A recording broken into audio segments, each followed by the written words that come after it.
silver medalist at Sochi for Team Canada. Congratulations. Yeah, thank you so much. Thanks for having me. Do we know how much those wet medals weigh? My goodness. They're pretty heavy. I don't know exactly, but I think they're the heaviest ones they've given out. So. It feels like 5 or 6 pounds of silver medal. Yeah, it's a bit of a neck workout. So tell us about your Sochi experience. You just got back, what, 2 days ago? Yeah, a day and a half ago. I'm still on Sochi time, so He was here super early. We're like, Mike, you're an hour early. He goes, I know. I'm still on Sochi time. Yeah. No, it was awesome over there. Everything was really smooth for us. I know the media kind of portrayed a couple issues with Sochi, but for us, it was everything was smooth and had a great time. And it's been a wild ride the last couple days, but it's been amazing. Because of all the media attention that Sochi got going into it, that it was perhaps unsafe, ill-prepared, were you nervous about going there at all? In that regard? Well, maybe a little bit, just because there was so much publicity about it. But I was there last year, so I kind of knew that it was a bit out of proportion. And I mean, I was there, and the security was great, and never felt unsafe at all. And it was really amazing what they were able to build in a couple of years, because a lot of it was from scratch. Like that. Well, they spent a lot of money, but it was still pretty amazing. Amazing feat. Okay, speaking of amazing feat, wow, your half-pipe performance at Sochi. Tell us about what it felt like for you, and then when you realized that you were going to be on that podium.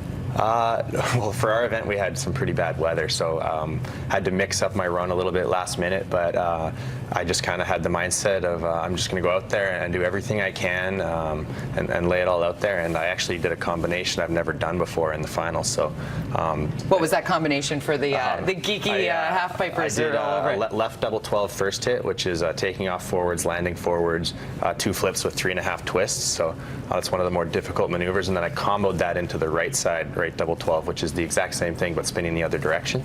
Wow. And I had never done them back-to-back before. I had done both of them, but it was still nerve-wracking to do it for the first time in competition. But so when I landed my run, I was just thrilled, and I was very happy with it, but didn't really know where they were going to put me. And when I found out I was on the podium, it was kind of just floating around. It was a bit of a dream world. It didn't really feel real until the next day. I had to wait 24 hours till I got the medal, and then when they put this thing around my neck, it became a little more real.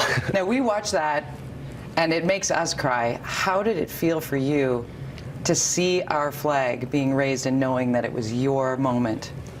It was pretty cool, just looking out on the sea of people out there. There were so many people there, and then front row, my friends and family had all managed to get like the very first row, so that was pretty cool. I could actually see all of them in the sea of thousands of people, and it was an unbelievable experience. Edmonton boy who spent a lot of time on the mountains all across Canada and around the world, really.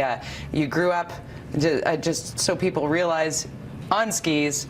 Freestyle skiing is like not dangerous enough. I need more risk involved. You know, you've practiced so hard on this, and you've been a pioneer of this sport, and you're very good friends with Sarah Burke. Let's talk about the dedication of your medal to Sarah.